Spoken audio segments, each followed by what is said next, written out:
barring an order by the Supreme Court to put government's public transport modernization program on hold on account of a petition filed by a number of public transport groups.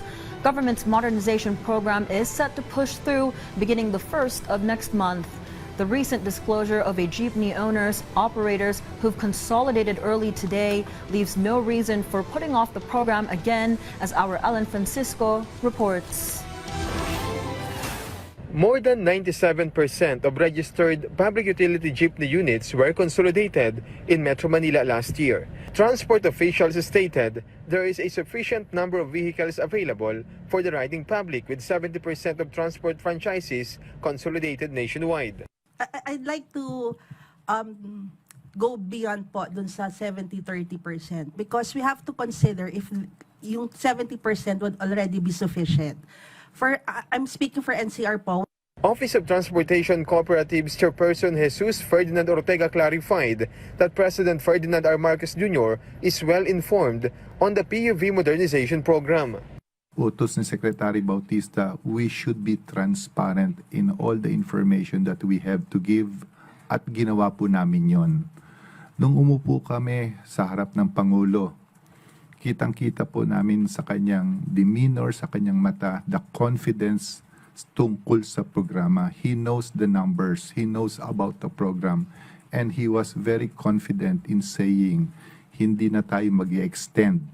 And he was still saying sa dulo, tulungan pa natin ang ating mga drivers, mga kooperatiba to improve further yung programa. At sinabi rin po niya, kailangan na natin to ibigay sa ating mga mananakay, sa mga commuters. So yung tungkol po na misleading or anything negative, wala po, hindi po yung nangyari. The government emphasized that everyone stands to benefit from the PUV modernization, including passengers and drivers. Unang-una, ang laki po ng diferensya pag ikaw ay sumakay sa isang modern vehicle, meaning yung standards po ay naiangat. Mas safe po yun. Ang sakay babaan po is nasa side as compared sa likod. Mas marami pong aksidente pag nasa likod po yung bumababa. The government is also providing assistance to drivers and operators willing to consolidate their franchises under the PUV modernization program, such as Dole's Entrepreneur Program and TESDA's Trooper Scholar. The government is prepared for potential protests from some transport groups tomorrow against the modernization program. According to MMDA Chairperson Romando Artes, they are ready to mitigate the discomfort and inconvenience to commuters on the street. We already notified the various LGUs to be prepared, and the MMDA itself is preparing for any eventuality tomorrow.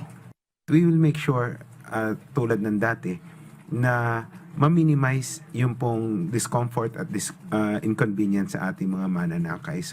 Meanwhile, House Committee on Transportation Chair Romeo Acop is confident the planned transport protest by some groups tomorrow will not significantly affect commuters. According to Congressman Acop, similar to past strikes in the country, the government has taken appropriate and effective countermeasures. Next week, their committee is expected to discuss the request of some to extend the consolidation deadline for PUV. Committee Secretariat to draft that resolution because of the motion of Honorable Dan Fernandez. But since hindi namin ma-approvean dahil walang quorum, sabi ko i-draft na lang so that it will be ready doon po sa second hearing. So, kailan po yung next hearing, sir? After January 22 siguro, 24 siguro. Alan Francisco for The Nation.